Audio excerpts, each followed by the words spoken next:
Check, check, check. Okay, here we go, folks. And action. Welcome to the 401 show, folks. Here we are again this week. What's going on, Dave? How are you? Great. It kinda I'm jumped actually into that great one. today. How are you Yes. guys? What's up, Sid? Hi guys. Hi, Helen. Back. Ladies Yeah, and we've gentlemen, got this is Miss Helen. Helen of Troy. Do you want to be a little incognito, Helen, or do you want to go by Helen of Troy, or do you want me to throw it all out That's there? fine. You can throw it all out your there. your home address too? No, thank you.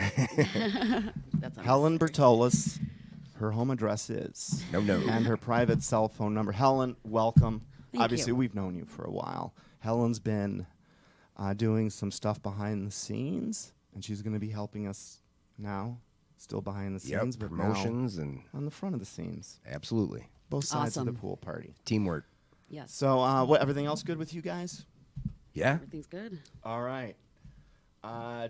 Before I get started, as usual, I want to thank the powers upstairs. Man for, above. Again, keeping us from having our cars explode.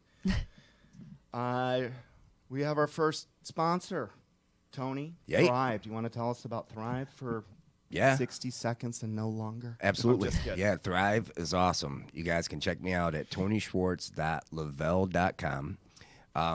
It's a 3-part nutritional supplement. It's very easy. 2 capsules in the morning, a shake 20 minutes later, put on a DFT patch. What's a and DFT patch? It's the world's only wearable nutrition.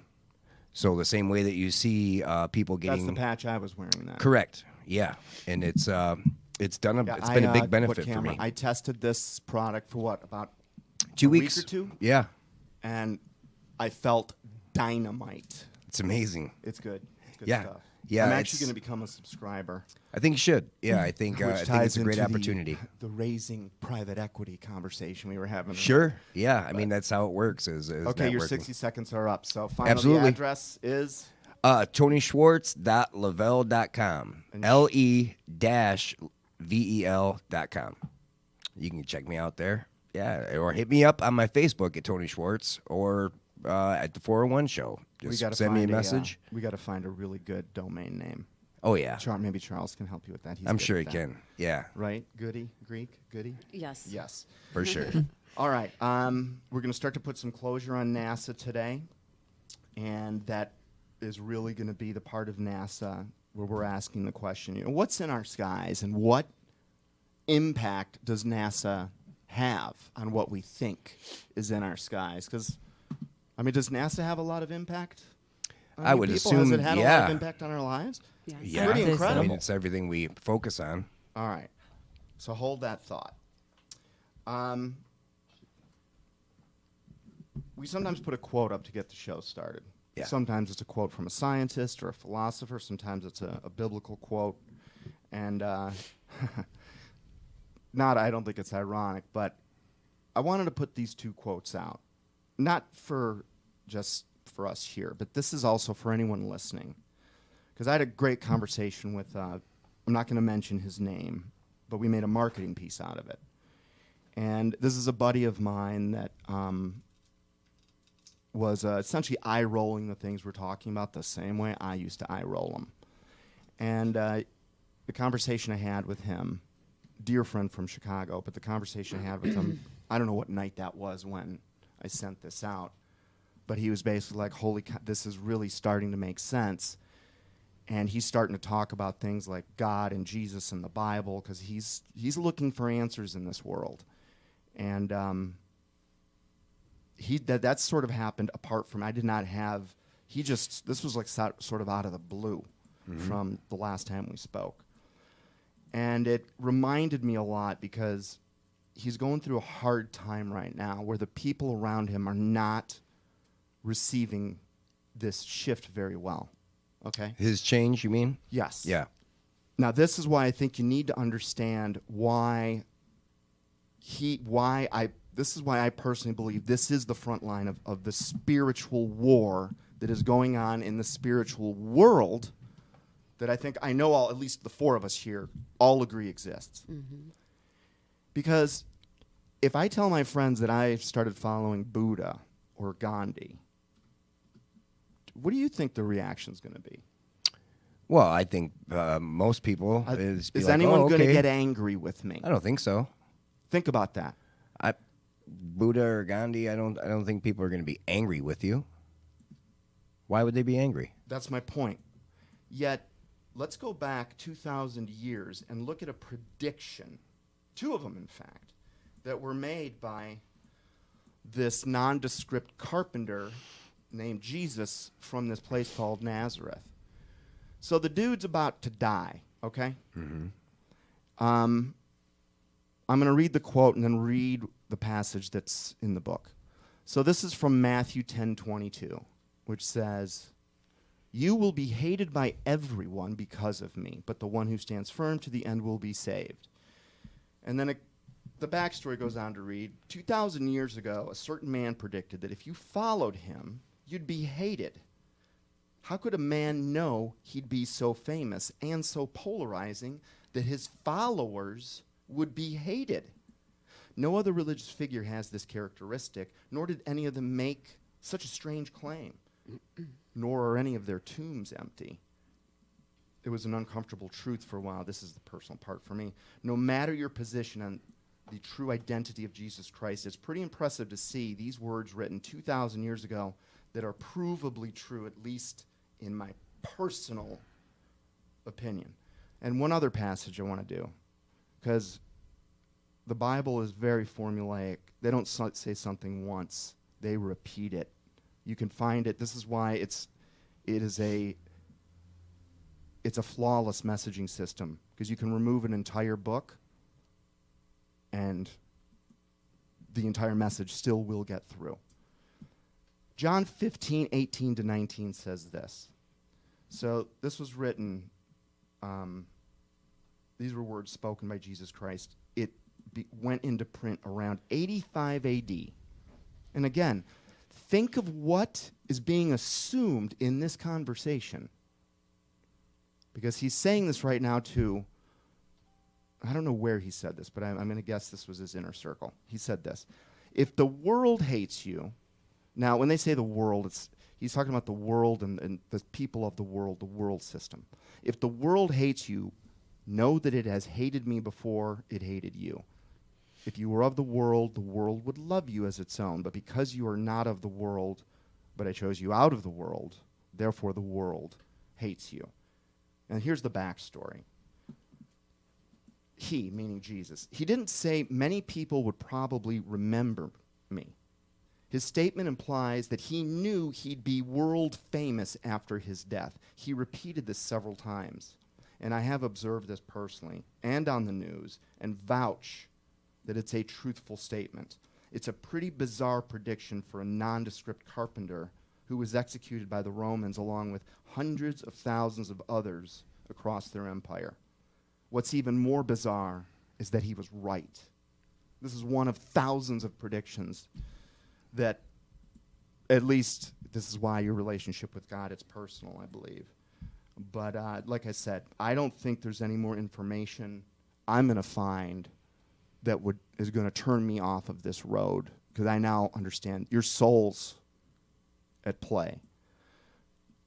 Have you guys felt any pushback yet in your personal lives when I know I was uncomfortable saying the word Jesus when I first started to realize he might be involved. What about you guys? Are you guys there at all?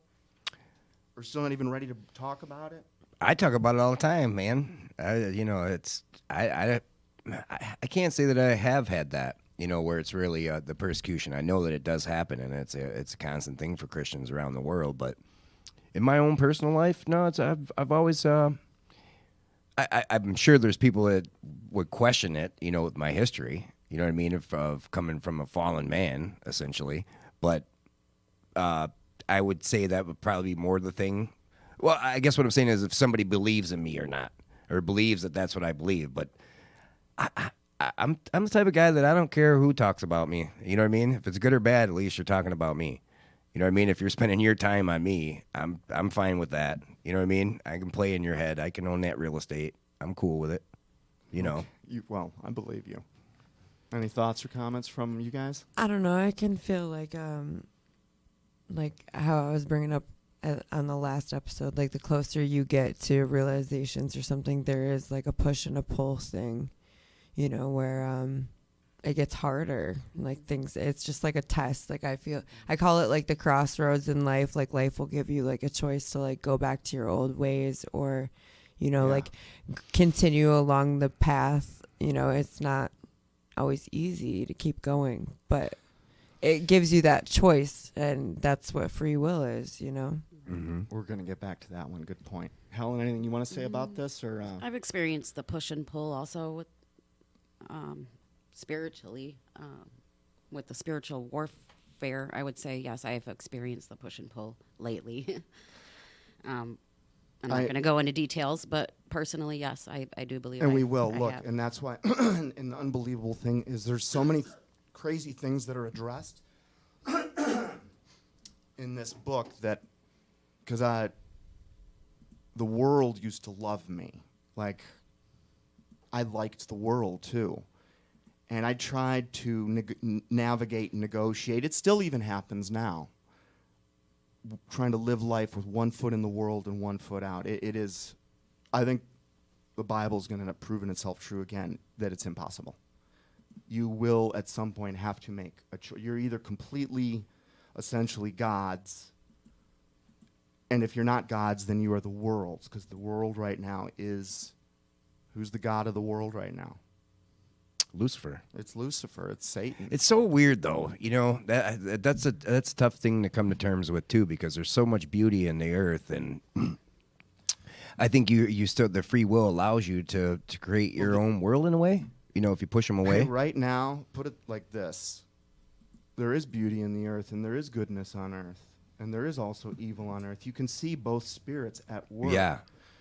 And for some people, this is as close to heaven as they will ever get. And for some people, this is as close to hell as they will ever get. And the two outcomes that are written about in this book, which has predicted all the future, like no other book has done in history, it's got that characteristic. It predicted the entire future of humanity ahead of time. It is very clear and says that there are two places you can go that are not like the earth at all, because one place only has the properties of the Creator God, and the other place only has the properties of the rebellious God. And Sid, what you said, free will. The rest is free will. What we do in this lifetime, that is the free will that we exercise. And that free will ends with our last breath. But let's be clear about something. When Shirley MacLaine walks along a beach saying, "I am God," I guarantee you she has no control over where her soul goes. She is not a God. She's just a human being like we all are. And it would seem, it's not going to be the topic of our show today, but it would seem that someone made us, which means we have a creator, which means it's the same reason your dog has to listen to you when you bring him home from the pound, because you own him. Any thoughts about that? So be prepped, because it's going to happen, and it is going to polarize you. It's going to force you. You are, Sid, going to end up having to make a decision. Yeah. And this, it's funny, but No, I don't know. I do feel like I'm like being forced to grow up right now, like really fast. I don't know. Like it's not like I'm an immature person, but I feel like I've been stuck in this place for a long time. Sure. Like, and I'm very prideful in it. yeah, that was one thing that God will remove from. If you're going to be His, He's going to. Yeah, I have nothing to be proud of anymore. No, but you know? do. I mean, you have a career. You're I a get that, successful but model. Like At a point that was taken. I mean, Right, there you- was a point where, you know, your knees are in the dirt, and you're it's like, fitting a what does common that matter? characteristic. A common characteristic of every saved person it was written about 2,000 years ago, and every saved person, to a man, every last one I've talked to, we mentioned this on air last week, is going to be humbled. And that's right when I made the joke, like, look, man, It's like a midlife crisis before you hit 30. Yes. get you. You're gonna have a few. Ask Jimmy, Tony, and Charles. It's literally like a midlife crisis before you even hit You're 30. an early life crisis. And when you're a model, Don't worry about my 30 feelings, is like Sid. I'm 52 fine. in like real life human years. So it's like it's all downhill we're in dog from years. there for me. But but how about this? Maybe God has this Maybe awesome there's a new plan beginning. where He's like, you know what? Because I've had this eye on this I have girl. like a year, God. No. Another thing is your timeline. Take it because these are. If you want to learn from my mistakes, you're on His timeline, not yours. Yeah, no, I was That just one caused a lot of problems too. Okay, so we paint dots every week. We typically do it through the avenue of Ephesians 5:11 by uncovering the fruitful deeds of darkness, which is another fancy way to say we really talk about conspiracies on this show, because almost all of them are fueled by two things that are the main elements of the spiritual world: by truth and by deception. Yeah. Okay? A conspiracy, if it is flat out just not true. You know, if I tried to start a conspiracy tomorrow that palm trees were really covert aliens waiting to attack Earth, I guarantee you I would not have 1,000 followers. Maybe. But no, that's what they want us to think would happen. Every conspiracy in the world, even the ones I don't understand yet, by and large, are fueled by truth. They're not fueled by a desire for income or wages or notoriety. They are simply fueled by people that were there that saw something that disproves the commonly believed story. And it doesn't matter if we're talking about fluoride or Flint water or what's going on at NASA or history books. Those Comes two back to elements Jesus. are constantly at play. So we're going to keep painting. We are going to keep painting dots. And I'm not even going to go into my parable of the blind men today. We'll save time. We're going to jump right now into NASA and the part of the show, which we've been trying to get to for a long time, Yes, sir. which was tied to one of our taglines, which is removing truth's protective layers. That was from a speech given by, anyone want to take a guess who said it? Nope, I think I got this answer wrong the last time you asked it. That was a speech given by Neil Armstrong in 1994. We're going to look at a few things.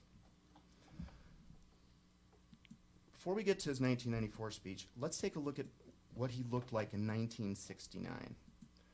And we're going to start off by refamiliarizing ourselves with Apollo 11, because there are three particular Apollo missions. If you look at just those three, you're going to find out pretty much everything you need to know about NASA. You'll learn it for yourself. And my suggestions are to look at Apollo 1, Apollo 11, Apollo 13. I think we went up to Apollo 17, which was the last manned mission to the moon, I believe. Those are great numbers. 1, 11 and 13. Yes. depending on the spirit that's in you, yeah. Maybe. I don't know much about numerology, and I don't want to get too sidetracked. But Apollo 11, holy cow, worldwide event. Not just the USA, but man reached the moon. Neil Armstrong, Buzz Aldrin, and I think it was Michael Collins. They landed on July 20th. This is not my note, but they did get 47 pounds of rock. And they got back to Earth July 21st. And Armstrong was the guy that said, that's one small step for man, one giant leap for mankind. We, of course, actually, maybe not of course, but we did not see the first take of this is one small step for man, one giant leap for mankind. But we're going to see it today because some lighting fixtures fell on Neil Armstrong the first time he did it. Very strange for the moon to have that. Here's Tom Brady. I believe, how many Super Bowls has he won? 7? 6? 6, Okay. I think. All right. I'm not positive, to be Okay. honest. So he's been to this rodeo before. He still gets pretty excited, right? All right. Now here's a photograph of the press conference. Oh, and this is Neil Armstrong in 1969, who, by the way, Just putting it out there. Got a little Mason logo on Happens there. to be a member of a secret society that is built on keeping secrets. Okay. You've just accomplished the greatest feat in human history. You've just been asked to sit down at a table in front of a room filled with about 500 reporters that just gave you a standing ovation that went on for about 10 extra minutes. These are the first images taken. We're going to actually watch the first question on video. But what do you guys see when you see that picture? Does this look Concern. Looks like he's bummed out. Is this three men that just accomplished the greatest, or is this three men that got caught cheating on a test? Yeah, the guy on the end looks like he's They're all And depressed they're anxious. looking. Yeah. Concerned. looking down. They're all looking down. Yeah, Because like guilty truth's looking. Yes. Many Buzz is rereading the protective notes. layers was mouthed by one of these three men 25 years later. And the strange thing is that man, after this public appearance, essentially made 0 public appearances for the next 25 years. Wow. How strange. He's supposed to be one of our greatest heroes. Many stills from that day capture that feeling we showed in the still. But I don't like stills because, Sid, you're in modeling. You know one picture taken at the right moment can tell one story, and a millisecond later can tell a completely different one. Yeah, and it can be manipulated too. Fair enough. So when you're looking at this, I was not thinking this way when I first looked up, so you guys are going to get a little hint. But understand how the human mind has to reconcile lying. Hitler understood something. And this is why he said, big lies work. Because the human mind is built to think that small little exaggerations are okay. Little white lies, those are acceptable. It's okay to go from we would never kill a baby to a first trimester abortion. Right. To Step a it up. second try, to a third. Now we're killing them out of the womb. Okay. We can do these things we can lie to ourselves in a lot of different ways, and we can get desensitized to it, and we can over time learn to Accept more and more. But at the end of the day, even when you're being asked to lie, and I know this is true for me, or when I feel I have to lie, I still try to word things in a way that I'm still telling the truth, even if I know the impression I'm giving is not. Wordplay. Did you understand what I'm saying? Does this resonate with anyone? Yeah. Yeah. It's almost like an innate. It's like maybe when God says, "I wrote my heart on every human's heart." Maybe that's why that bothers us. Right. Some people so much, and some people, knowing that there is mistruth or deception in the world, will drop everything to try to correct it because it matters so much. And I know that's true for almost every conspiracy theorist out there. So let's take a look at this. We're going to watch a couple minutes of this press conference, and we're going to watch the first question. Now, our live audience won't be able to hear this, but we will have this in the produced show. So let's see what we get. Tony, you might need to have the volume ready on that thing. Yeah. Maybe turn it up. Followed by question and answers. They just sat down This after time standing I'd like to ovation. introduce the Apollo 11 crew, astronauts Neil Armstrong, Michael Collins, Edwin Aldrin. Neil?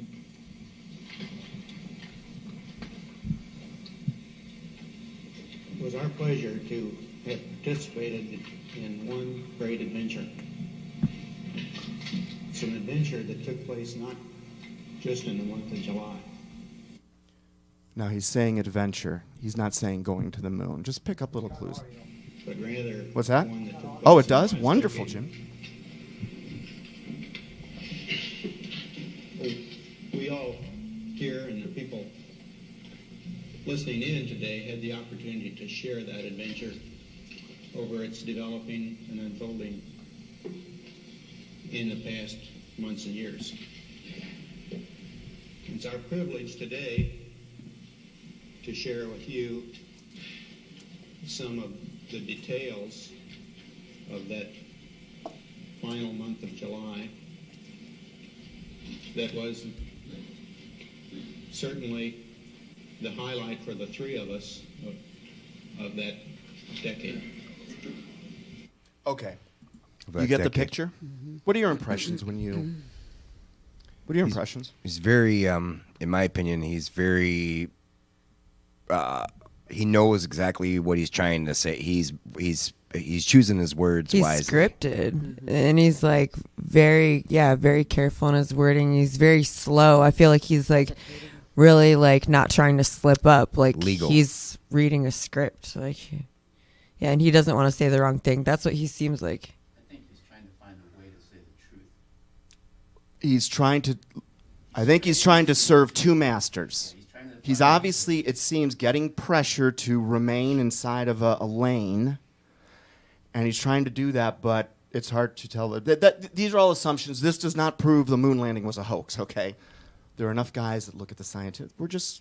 There's plenty of that out there. That's why he calls it an invention. Now, exactly. Right. Because you can say that and not be a liar, because from his perspective, wow, has this been an event? I've been paraded in front of the world as a superhero, but at the end of the day, I am part of the biggest lie in history, and he himself may not know. These are my assumptions, because some people might think we did land on the moon. My opinion about that is irrelevant. Okay, 25 years later, the man has made almost no speeches. He's been completely out of the public eye, but it's the 25th anniversary of the Apollo 11 mission at the White House. And this is what year? 1994. This is under Bill Okay. Clinton. We're going to listen to two sections here. And here's what I want you guys to focus on. The first section, he makes some very interesting opening remarks about a parrot. Saying, and you got to understand, he hasn't Mockingbird. spoken in 25 years. He is talking to a room filled with college students that are visiting the White House that day. The press, there's a massive press corps. Okay, this is a big White House function. All the other Apollo 11 astronauts are there. Same thing again. We're not going to play the standing. He got an overly long stand ovation just like last time. But this time I suspect he's writing his own speech. Think of all the things you can say. It's one of the few words you've given to the world in 25 years. Here's what he says.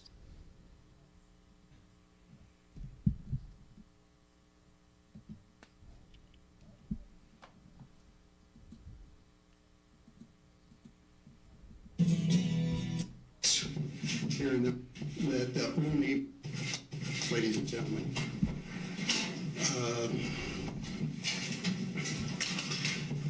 Wilbur Wright once noted that the only bird that could talk was the parrot, and he didn't fly very well.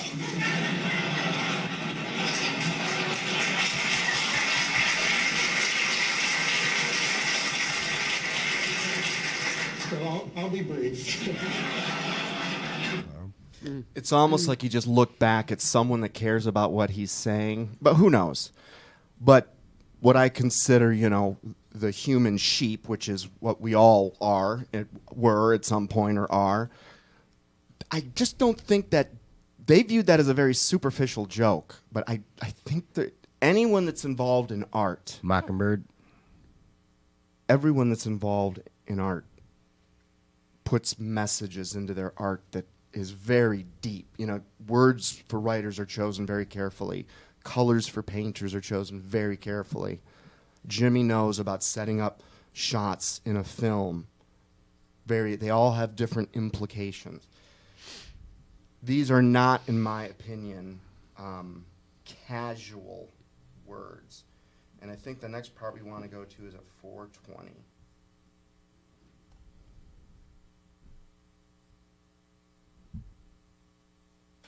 And as he's saying this, he starts to tear up. This is where our tagline of truth's many protective layers comes from. Navigating in space and descending to a planet unencumbered with runways and traffic controls would include the major requirements necessary for a spacefaring people. Today, a space shuttle flies overhead with an international crew. A number of countries have international space programs. During the space age, we have increased the knowledge of our universe 1,000-fold. Today we have with us a group of students among America's best. To you, we say, we've only completed a beginning. We leave you much that is undone. There are great ideas undiscovered, breakthroughs available to those who can remove one of truth's protective layers. There are places to go beyond belief. Okay, we can end it there. So, what do you guys make of that? I want to keep watching it. I don't want to stop. There are places to go beyond belief. Right. We'll watch another 20 seconds, but I think Yours. In many fields, not the least of which is space, because there lies human destiny. Okay, I just wanted to hear the rest of his sentence at least. I actually didn't know it wrapped up that fast, otherwise I would have let it play out. So do you think he's maybe just nervous and just kind of saying these things on a whim and they're just not coming out right? Or why say a parrot? What does a parrot do? Mimic. Repeats. It repeats what it Repeats hears? the same message. Yeah. And it doesn't fly very well. Yeah. Do you understand? Yeah. Like So the story's falling apart. Sorry. there was an exercise and I removed it from this episode where I wanted to put ourselves. Sorry about that. I wanted to put ourselves into the shoes of Werner von Braun. We're going to save that for next week, but we're going to look at what must happen, what goes on in the mind of someone who's in such an influential position, who's got a lot of eyeballs on him, who's got a lot of cameras on him, how he handles, because this, assuming the words he said on his deathbed and what is on his tombstone, and these are all parts of a theme that he was trying to communicate his last 3 years, which is there is a massive deception coming and NASA is heavily involved. If you discover that once you're into NASA, what do you do? Do you hold a press conference? Do you maybe start asking some coworkers, hey, do you break sanctified NASA law and go talk about what another department's working on and compare notes? Whistleblower, you mean? I'm just asking, Going undercover, basically. what do you do when you're a mass? See, if you saw last week's edited episode, there was this little part. Or that Tucker? thank you. The Yeah. Tucker Carlson revelation.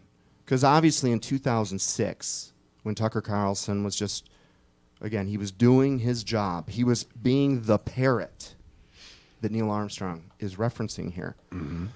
And that segment proved that Tucker Carlson is selling us emphatically the idea that Building 7 is irrelevant to 9/11, yet it was proven just a few years later that the most important smoking gun / piece of evidence in the Building 7. entire 9/11 story is Building 7, and he wasn't even aware of it. Right.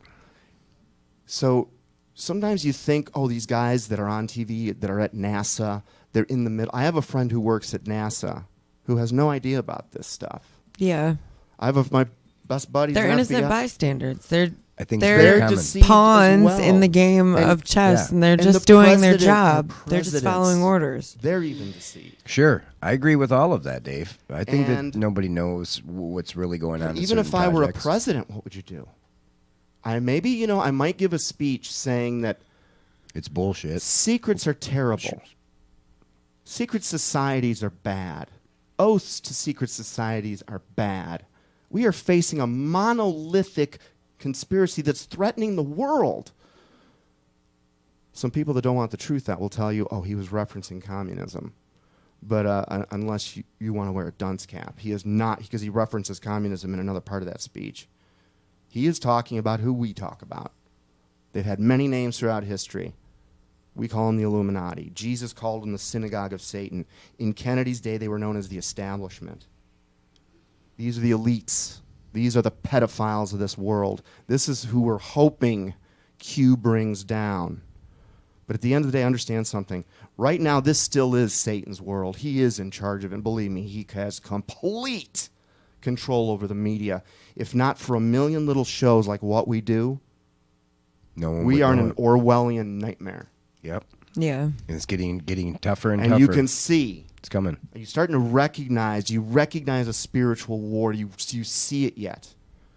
Everything that was predicted and warned against in these ancient scriptures, which, again, evidence of a spiritual nature.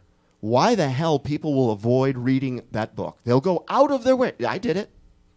You did it. Why? I mean, this potentially, some people out there believe, before I knew a damn thing, when I thought of it logically, this potentially is a document written by a hyper-intelligence, and it was left here for us on purpose. But I'd been convinced that it's a bunch of crap. No, that's not true for any other document. Well, you're right. You're right. Think about this. Because I think a lot of people will spend the time to pay attention to the seven wonders of the world, and that's, you can see that. You can see the pyramids. You can explain that they're there, right? And I think that's a big belief system that people can't grasp. But you're right. The Bible's there for us to explore, and it tells you that you should be studying. My point is let's say the only thing I'm trying to put a light on is until I was the age of 42, I essentially had a negative magnetism to that book. I didn't want to look at, and when I just think about it in a cold, clinical, logical way, it makes no sense. It was completely illogical. Meaning, I am right, and as these things were happening, I was recognizing the brainwashing that had been working on me my whole life. And once you completely pop out of it, you can look back and you now can see the forest for the trees. Were these astronauts men of faith? Great question. We're going to get to that in 1 second. Perfect lead in. Okay. Have you guys ever found it odd that they write a press release for a potential tragedy before the tragedy happens? Yes. It happens all the time. It does in the happen form all the of drills. Hang on. How often? I only know about really 3 cases in history, and I'm going to show you 2 of them here. Now, maybe there are others you can just. I know of Eisenhower on D-Day writing a letter in case his invasion was not successful. The only other place I've seen that, because I haven't also looked for this, is there are 2 particular Apollo missions that we're going to look at and ask some logical questions about, because they had a press release written about the mission's failure while it was actually in flight. The concept, though, of writing a press release, writing a message about a project's failure before the project's outcome is concluded, does that sound logical to you? Of course. Yeah, why would you be So looking if your for the CEO, negative? Charles, said, hey, all right, we're going to be launching this new platform, but what I'd like you to do is write a press release in case it ends up not working and we have to close it down. I wonder if during 9/11, someone in our administration, now granted, Apollo 13 was stretched out over 4 days, and 9/11 was stretched out over 1 day. But could you imagine, after the first building fell, it occurring to someone to go, oh gosh, we better go write a press release in case the second building falls? No way. Could you imagine if your mom was just in a bad car accident and she was in an operating room and we don't know how it's going to turn out? Could you imagine yourself making any funeral arrangements yet? No, not As a at human. all. Yeah. Okay. Maybe morbid. Now, something happens when we're told something over the television, this big gray area of misunderstanding connects all of the dots that the television, the mainstream media paints for us, which when you go investigate the gray area, you find out, whoa, that's not how these dots connect. Because I'll say something, as both someone that is an individual, I could never imagine writing such a press release or even expending 1 ounce of energy on anything negative like that, ever. I've never seen it in my experience. I have never heard this at any how to be successful in business press conference. The only thing I can comment on that is I've been the guy who's at the top of an organization, the largest one I've ever been involved in, had 200 people below me. And I could never imagine, I don't think it's a responsible thing to put that much effort into proposed failure of something. Nonetheless, it's the government, and there's processes that we simpletons don't understand. Okay. I'm going to read you a press release. Now remember, what was the date of the Apollo 11 takeoff? Do you guys remember? The 16th. 16th. Good eyes, Sid. This is written on July 18th. Okay? Now, this is Apollo 11. This was the successful one, the first one. We got there and back. Okay? Don't confuse this with the next press release I'm going to read you, which is Apollo 13. That is the mission that we all think we know about because they made a movie out of it. And that's the one that got damaged in flight. So we're still this is Apollo 11. 2 days into the mission. Think about this. I'm going to read you this letter. This was written to H.R. Haldeman, who I'm going to guess was Nixon's press or chief of staff. But he ultimately ended up, I believe, going to prison in the Watergate scandal. And Bill Sapphire is an insider at NASA. I'm almost positive about that. I'll verify it for the edited version. These guys are 2 days out. Everything's going well. Someone decides to put some effort into this following letter. In event of moon disaster, fate has ordained that men who went to the moon to explore in peace will stay on the moon to rest in peace. These brave men, Neil Armstrong and Edwin Aldrin, know that there is no hope for their recovery, but they also know that there is hope for mankind in their sacrifice. These two men are laying down their lives in mankind's most noble goal, the search for truth and understanding. They will be mourned by the families and friends. They will be mourned by their nation. They will be mourned by the people of the world. They will be mourned by a Mother Earth, that dared send two of her sons into the unknown. In their exploration, they stirred the people of the world to feel as one. In their sacrifice, they bind more tightly than the brotherhood of man. I love how Mother Earth, New World Order as one, and here's the last one. In ancient days, men looked at stars and saw their heroes in the constellations. In modern times, we do much the same, but our heroes are epic men of flesh and blood. Anything strange about that letter? That's crazy. I don't know. How many men are they talking about losing in this particular project? 2, and Wait, there's how many men 3. were on the mission? Right. There's 3, but didn't one stay up? Didn't one stay in the capsule? So maybe then we should find other press releases that would have included all 3, or maybe just one guy died. Well, I mean, if 2 are going down in the lander, Okay. is what I meant by it. So like maybe Israel's they just, crash. so what they thought was the riskiest part of the mission, they'll just have a press release written for just that part. Well, I'm Because assuming. how many, by that logic, only 2 names are mentioned here.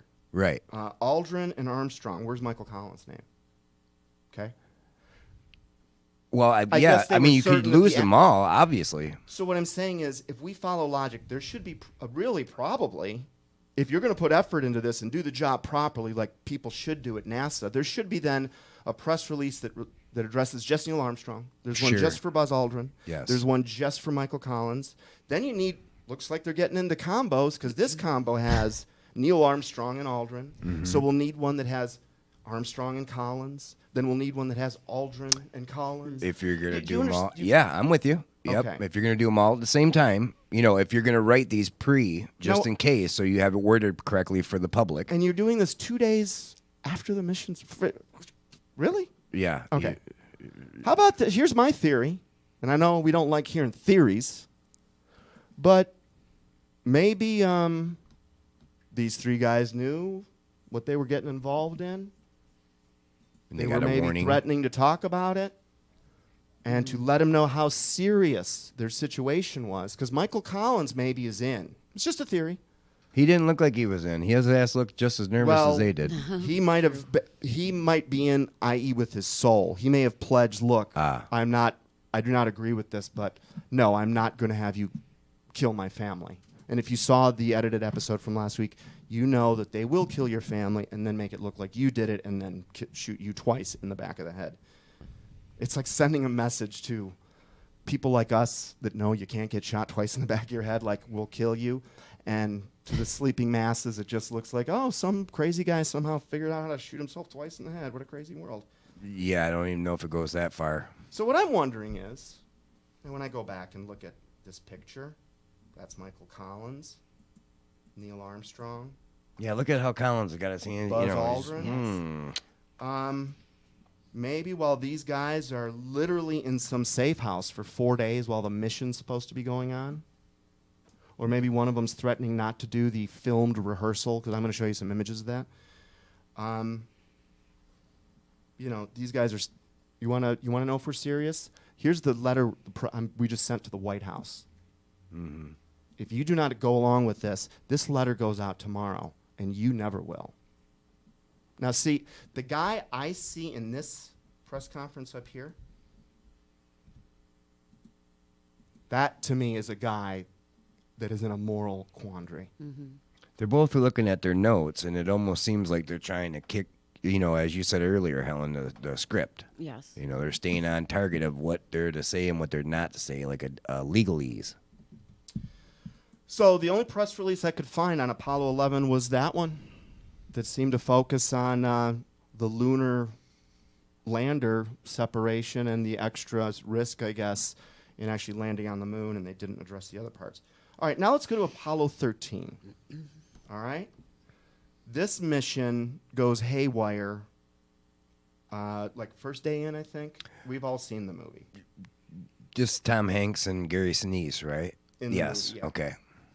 So In the movie, yes. this one I can understand a little bit more. I don't have the date on this, but this was also made while they were in flight. It reads like this. This was the official PR release.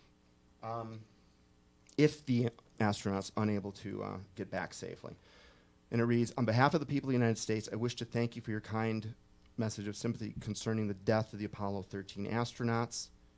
Even though it has long been recognized that space exploration, like all of the great pioneering ventures throughout men's history, involves possibility of losses, we are deeply distressed at the death of these brave men. After the cause of the accident have been thoroughly analyzed and corrected, we look to the completion of the goals of this mission. Here again, all of NASA is scurrying around. They're trying to jerry-rig breathing connections that were meant for a re-entry vehicle that exists in an orbital lander that they're not going to have access to forever. Every guy has been woken up. He's at his post. I just don't believe that they also woke up the PR guy to go, hey, why don't you start writing something right now just in case? Because honestly, notes like this take 3 minutes to write. It's just not a natural human frame of mind. What you're saying is the comparison from that conversation to the last press release? Is that? I'm just saying this, that who the hell knows what really happened on Apollo 13, but the mission survived a failure in space, which is pretty frickin' incredible, because at the end of the day, what we have been taught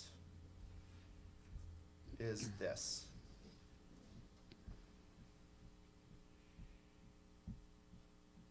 And I'm going to show us a picture of, this is a picture supposedly from the moon, of the actual lunar this thing right here.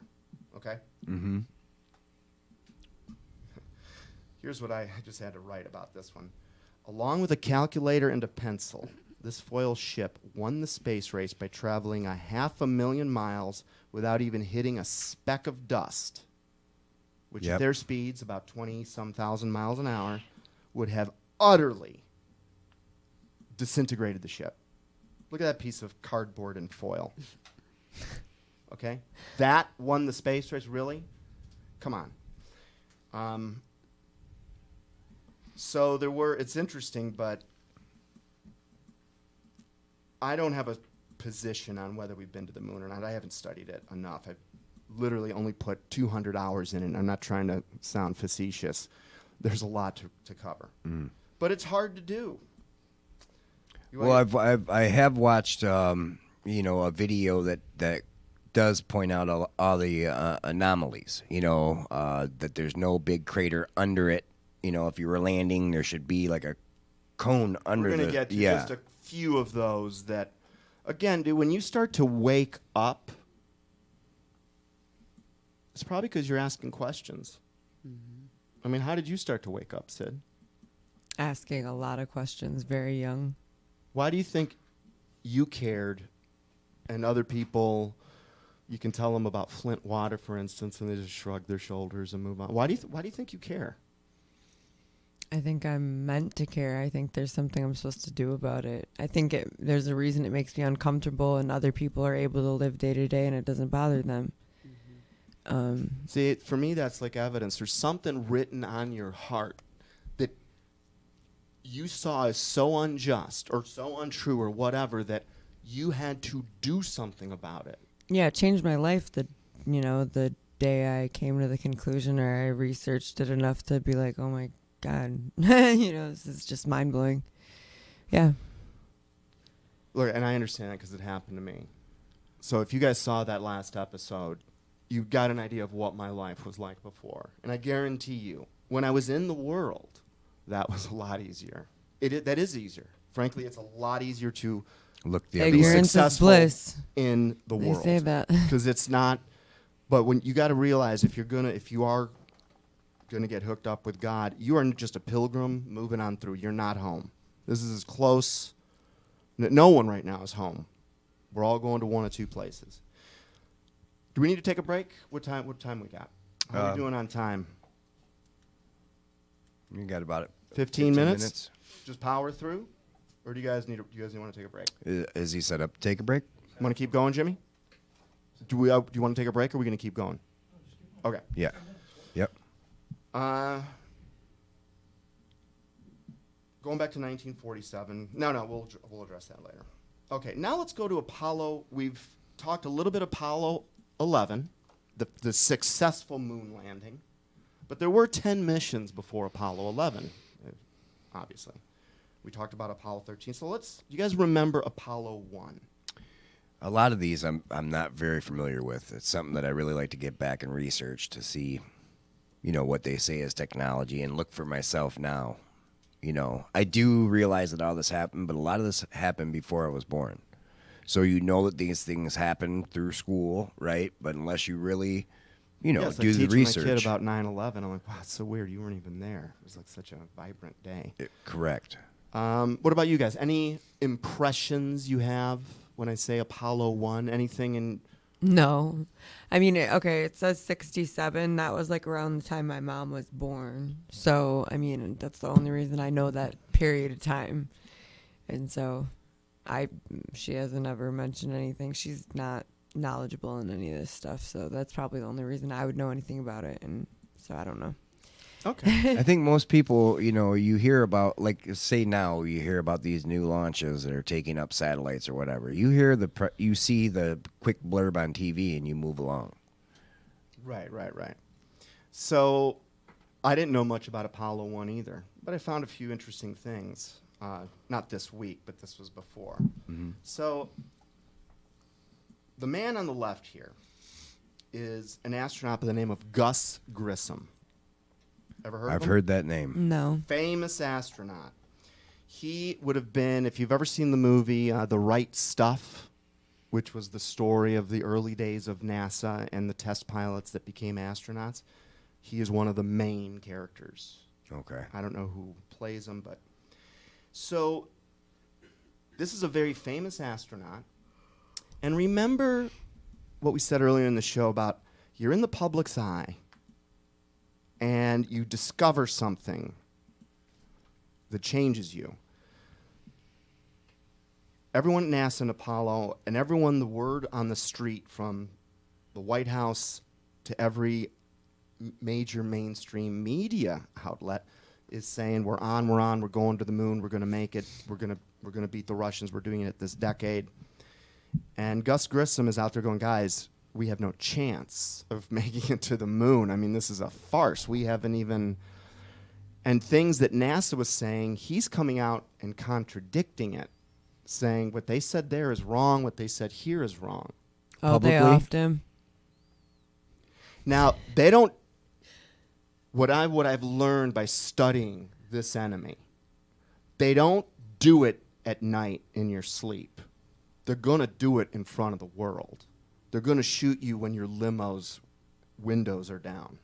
Okay? So these guys are in their capsule. And what's incredible, and I don't think this is an accident, but I went and read the mainstream media articles that came out in those days. Again, thank you, Internet. We can go back and read the story of the day. And there was a common element I found in about 15 different newspaper articles. The amount of space that was focused on the screams of terror that were heard coming out of that capsule as that thing burned. It was very odd, very dark. And again, to see that Columbia's lost, Columbia's lost, Columbia's lost, Columbia, when you start to see these patterns. This is what I'm talking to you. When you study these things to the level of becoming a counterfeiting expert, you start to notice these things a lot more quickly.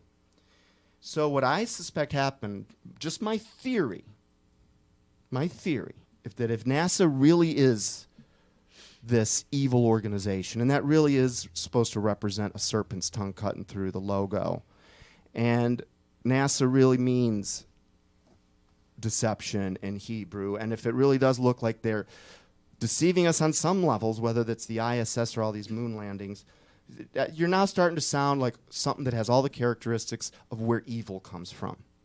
And this book that I refer to a lot has some very specific thoughts about where it comes from. And this, to me, matches up perfectly with their MO. So Gus Grissom is killed. They go out of their way to have photographs of the burned equipment.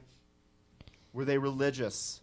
Yes. They were all, I don't know if they all were, but at least one of them was a Mason. I think all three of Apollo 1 were. And here they're praying their pyramid. Yes, it is the space capsule. But that doesn't smell Christian to me, for what it's worth. I don't think that's what's going on, but that's irrelevant. What is interesting, remember last week we talked about Larry McDonald?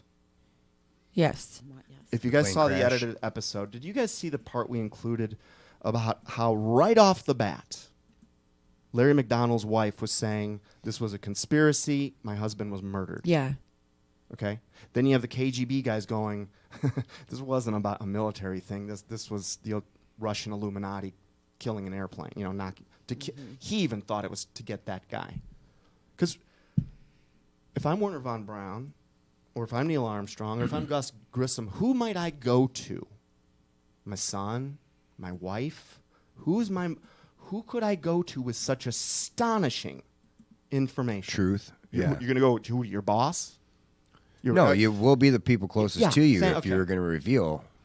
I just find it odd that to this day, Grissom's family claims he was murdered, and their story of this faulty wiring was totally made up.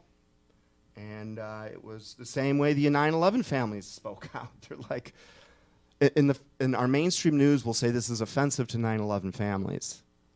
But I can say this from experience because I know these families personally. None of them are offended by the truth. They all want it.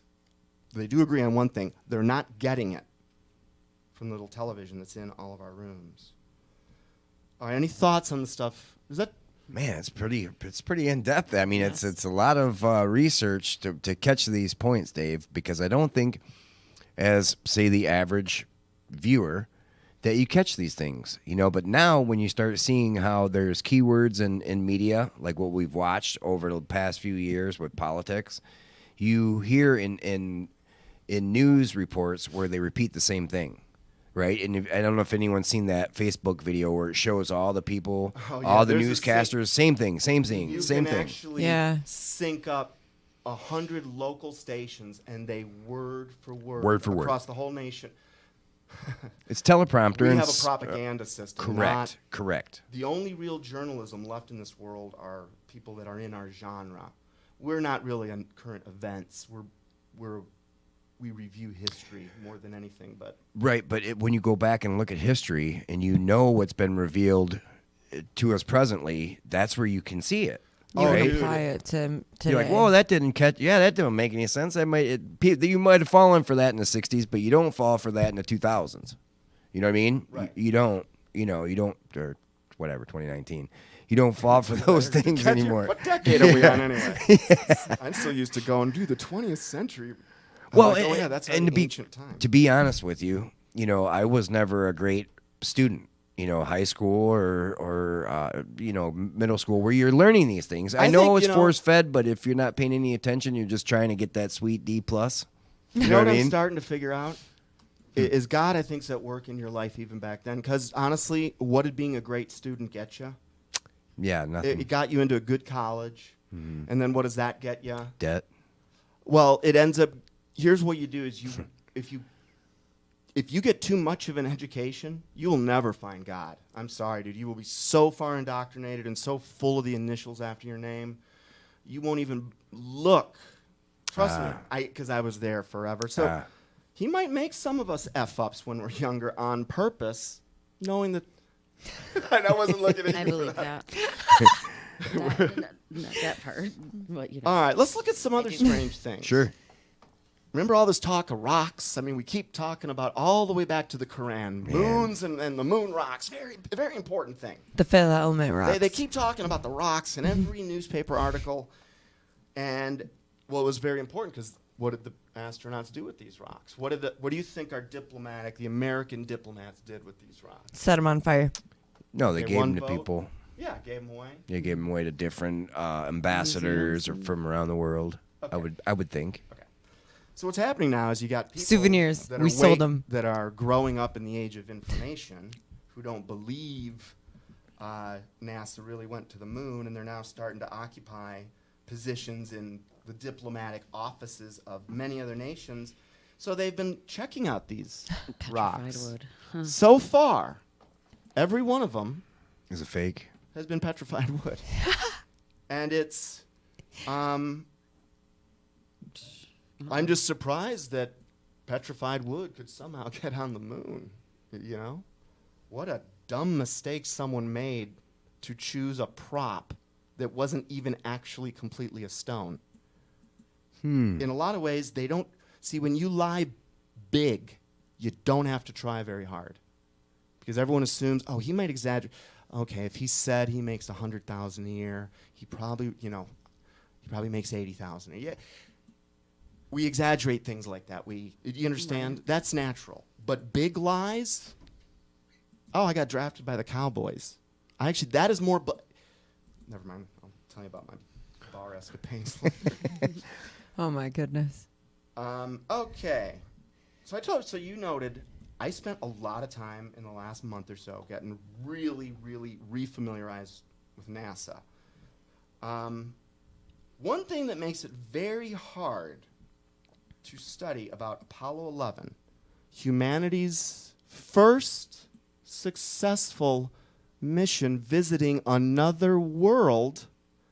Do you know NASA's lost two things that were critical to that? What do you guys think they were? The flag. What? No, critical to the mission. Oh.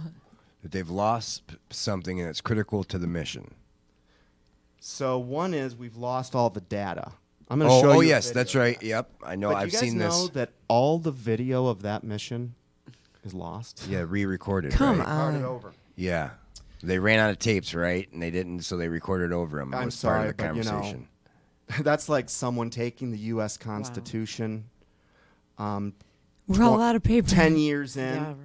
and using it to, Start a fire. write down their list of to-dos. I'm just sorry, dude. Mm-hmm. That's what I'm saying. They got all this equipment and they don't have a VCR tape or Well, whatever. the it is major back budgets. You right. You couldn't send somebody down to get some new VHS tapes. This is from, I think this is from Wired magazine. I could be wrong. I'll just read you the first paragraph. This is 25 strangest mistakes in history. And Apollo 11 made the list of the 25 strangest. Guess what other events are on that list, by the way? 9/11. It reads, while it was one of the most watched moments in television history, with more than 500 million viewers, Neil Armstrong's historic first steps on the moon, July 20th, 1969, were accidentally taped over. Now, if it was an accident, how do you tape over 100 reels of film? I'm sorry, just a question. For sure. I know we're not supposed to ask those these days. That's right. NASA admits that it erased its only high-resolution images of the first moonwalk to make room for electronic data from a satellite. They erased a lot more than that.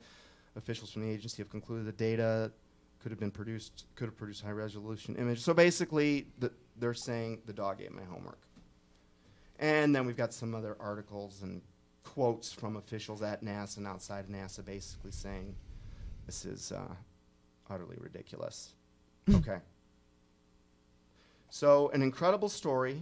They have no way now of proving it. And the more we learn about science and the more humanity has access to what scientists know, the less this story makes sense. And there's a little bit of a shift going on because philosophy is coming back because we lost it for a while.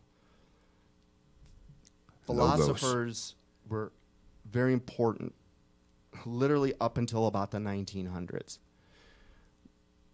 where there was this societal shift. And then this goes hand in hand with the oaths and the secrecy, right, that we talked about? Yeah. Because there's another thing. The image, if you saw a guy with glasses and a lab coat, is he smart in your opinion?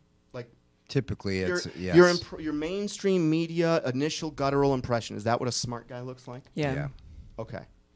What's funny is to read the writings of some of the smartest people of the day, including the philosophers of the day, who were beginning to sense this shift, that even at college levels in the early 1900s, we're beginning to sense this shift of specialization.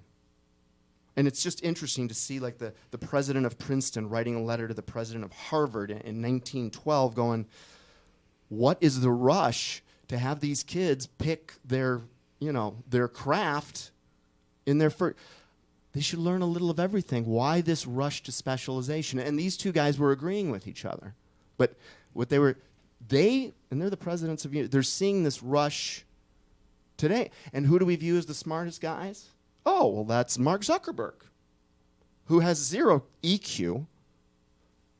Who are the smartest guys? The scientists, the guys that are hyper successful, intelligent, and knowledgeable in their field. Like I've got friends that are PhDs, MBAs that are literally at the tops of their fields nationally. They write books that peer reviews. But to be honest with you, yes, they are experts at their little part of the world. Correct. Yeah, you chose one study. And they themselves, the best liar is ourselves. They've allowed themselves to get snowed into believing that because they're so smart in this one particular area of their field, everything else they think about is right. And that's part of the deception that's going on. Mm-hmm. And I know that because I got pulled out of that world where, the world I come from, if you can throw an MBA behind your name or a JD or so few good initials like that, it's going to make your business a little bit easier. Specialization. I mean, we've got kids going into highly technical programs at the age of 18. STEM students. It makes, a slave society needs scientific slaves too. That's how we get those. All right. We're at 1 minute, Jimmy. All right. So let's take a look. We're going to spend that last minute. NASA takes photographs or claims to take photographs. By the way, do you guys think an actual real photograph of complete single shot photograph of Earth actually exists anywhere in the world? No, it's all CGI. It was sort of a trick question. Well, guys you are should right, be able to, though. With all the satellites that we have, they're out looking. but there is none today. We did, however, supposedly get one in 1966. And this was not on a moon landing. I don't know which Apollo mission this was. All we did was go around the Earth. That's the first time we supposedly photographed the Earth. This is what was called the photograph of the century. This was the proof that Sir Fred Hoyle said just 20 years earlier, God, if we can ever get a picture of the Earth as a ball, it's going to change everything. So when they do give us pictures of the ball that they claim to be monitoring for us, right here on the left, that's the United States. We got Florida right where my mouse is. You got Mexico right here. You guys following me? Mm-hmm. Okay.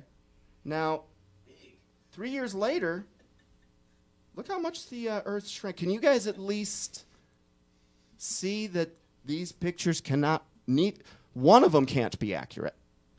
Do we agree on this? I can agree on that. Okay, that's all we needed to see. Yeah.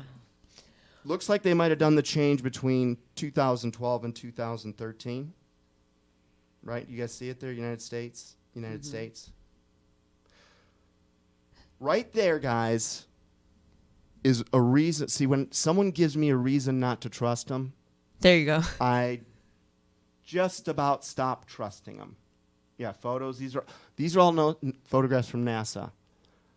For you people listening that trust wholeheartedly, like our news and our government and our space agencies that really build the walls of your belief system, they've been telling you lies. You know that they've lied to you before. What you just don't know is how deep it goes. That's what we uncover on this show, and we're going to keep doing it every week. It is not to bring glory to ugliness and evil. At the end of the day, it's to show you that it's very real, because we are in real danger as a humanity and individually. And there is only one solution I know of that has ever been presented through history that's credible, and that is the gospel of Jesus Christ. Get to know who he is. The answers to all these problems are in there. Have a We'll see great you guys Easter, next you week. guys. Have a good night.